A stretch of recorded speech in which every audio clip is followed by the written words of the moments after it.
Hi friends, ಎಲ್ಲರಿಗೂ ನಮಸ್ಕಾರ. Welcome to the UK home cook channel. ನೀವೇನಾದರೂ ನಮ್ಮ ಚಾನಲ್ ಹೊಸದಾಗಿ ನೋಡ್ತಾ ಇದ್ದರೆ ಸಬ್ಸ್ಕ್ರೈಬ್ ಮಾಡ್ಕೊಳ್ಳಿ ಮತ್ತು ಬೆಲ್ಲೈಕನ್ನ ಪ್ರೆಸ್ ಮಾಡಿ. ಇವತ್ತು ನಾವು ತುಂಬಾ ಟೇಸ್ಟಿ ಆಗಿರುವ ಮೆಂತ್ಯ ಸೊಪ್ಪಿನಿಂದ ಕಡುಬು ಮಾಡೋದನ್ನು ನೋಡೋಣ. ಇದಕ್ಕೆ ನಾನು 2 ಕಪ್ ಆಗುವಷ್ಟು ಗೋಧಿ ಹಿಟ್ಟನ್ನು ತಗೊಂಡಿದ್ದೀನಿ. ಅದಕ್ಕೆ ರುಚಿಗೆ ತಕ್ಕಷ್ಟು ಉಪ್ಪು ಹಾಕಿ, ಒಂದು 2 ರಿಂದ 3 ಚಮಚ ಆಗುವಷ್ಟು ಎಣ್ಣೆಯನ್ನು ಹಾಕಿ ಇದನ್ನು ಚೆನ್ನಾಗಿ ಮಿಕ್ಸ್ ಮಾಡ್ಕೊಳ್ಳಿ. ಸ್ವಲ್ಪನೇ ನೀರು ಹಾಕ್ಕೊಂಡು ಹಿಟ್ಟನ್ನು ನಾದ್ಕೊಳ್ಳಿ. ಹಿಟ್ಟನ್ನು ಗಟ್ಟಿಯಾಗಿ ನಾದ್ಕೋಬೇಕು. ಈ ಥರ ಅಳಸಾಗಿ ನಾದ್ಕೋಬಾರ್ದು. ಚಪಾತಿ ಹದಕ್ಕಿನ ಸ್ವಲ್ಪ ಗಟ್ಟಿಯಾಗಿಯೇ ಇರಬೇಕು, ಇಲ್ಲ ಅಂದರೆ ಕಡುಬು ಮೆತ್ಕೊಳ್ಳೋ ಚಾನ್ಸಸ್ ಇರುತ್ತೆ. ಸ್ವಲ್ಪ ಹಿಟ್ಟನ್ನು ತಗೊಂಡು ಈ ಥರ ಫ್ಲ್ಯಾಟಾಗಿ ಮಾಡಿಕೊಂಡು ಅದಕ್ಕೆ ಎಣ್ಣೆಯನ್ನು ಹಚ್ಚಿ ಚೆನ್ನಾಗಿ, ಎಣ್ಣೆ ಹಚ್ಚೋದ್ರಿಂದ ಕಡುಬು ಮೆತ್ಕೊಳ್ಳೋದಿಲ್ಲ. ಈ ಥರ ಸಣ್ಣದಾಗಿ ಕಡ್ಕೋಬೇಕು. ಕಡುಬನ್ನು ಈ ಥರ ಕಡಿಯಬೇಕು.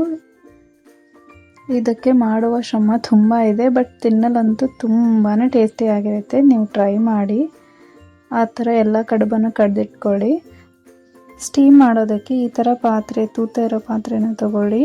ಅದಕ್ಕೆ ಎಣ್ಣೆ ಸವರಿ, 2 ಗ್ಲಾಸ್ ನೀರನ್ನು ಹೀಟ್ ಮಾಡೋಕ್ಕಿಟ್ಟು ಚಾಣಿಯನ್ನು ಮೇಲ್ಗಡೆ ಇಟ್ಟು ಮಾಡಿರೋ ಕಡುಬನ್ನು ಅದರೊಳಗಡೆ ಹಾಕಿ ಇದನ್ನು ಮುಚ್ಚಳ ಮುಚ್ಚಿ ಮೀಡಿಯಮ್ ಫ್ಲೇಮಲ್ಲಿಟ್ಟು 10 ನಿಮಿಷ ಚೆನ್ನಾಗಿ ಸ್ಟೀಮ್ ಮಾಡ್ಕೊಳ್ಳಿ. 10 ನಿಮಿಷ ಆದಮೇಲೆ ನೋಡ್ಬೋದು ಕಡುಬು ಬೇಯ್ದಿದೆ. ಇವನ್ನು ಒಂದು ಪ್ಲೇಟಲ್ಲಿ ತೆಗೆದಿಟ್ಕೊಂಡು ಆರಿದ ಮೇಲೆ ಈ ಥರ ಬಿಡಿ ಬಿಡಿಯಾಗಿ ಮಾಡ್ಕೊಳ್ಳಿ. ಇವು ತುಂಬ ಈಸಿಯಾಗಿಯೇ ಬಿಡಿ ಬಿಡಿ ಆಗುತ್ತೆ, ಮೆತ್ಕೊಳ್ಳೋದಿಲ್ಲ. ಈ ಥರ ಒಂದು ಕಡಾಯಿಯಲ್ಲಿ ಒಂದು 5 ರಿಂದ 6 ಚಮಚ ಆಗುವಷ್ಟು ಎಣ್ಣೆ ಹಾಕಿ, ಅದು ಬಿಸಿ ಆದಮೇಲೆ 1 ಚಮಚ ಆಗುವಷ್ಟು ಸಾಸಿವೆ ಮತ್ತು ಜೀರಿಗೆ ಹಾಕಿ, 2 ಕಟ್ ಮಾಡಿರೋ ಈರುಳ್ಳಿಯನ್ನು ಹಾಕಿ ಇದನ್ನು ಚೆನ್ನಾಗಿ ಫ್ರೈ ಮಾಡ್ಕೊಳ್ಳಿ. 1-2 ನಿಮಿಷ. ಒಂದು ಸ್ವಲ್ಪ ಕರಿಬೇವು ಹಾಕಿ, 1-2 ಕಟ್ ಮಾಡಿರೋ ಟೊಮೆಟೊವನ್ನು ಹಾಕಿ, ಒಂದು 4 ರಿಂದ 5 ಜಜ್ಜಿರೋ ಬೆಳ್ಳುಳ್ಳಿಯನ್ನು ಹಾಕಿ ಚೆನ್ನಾಗಿ ಫ್ರೈ ಮಾಡ್ಕೊಳ್ಳಿ 1-2 ನಿಮಿಷ.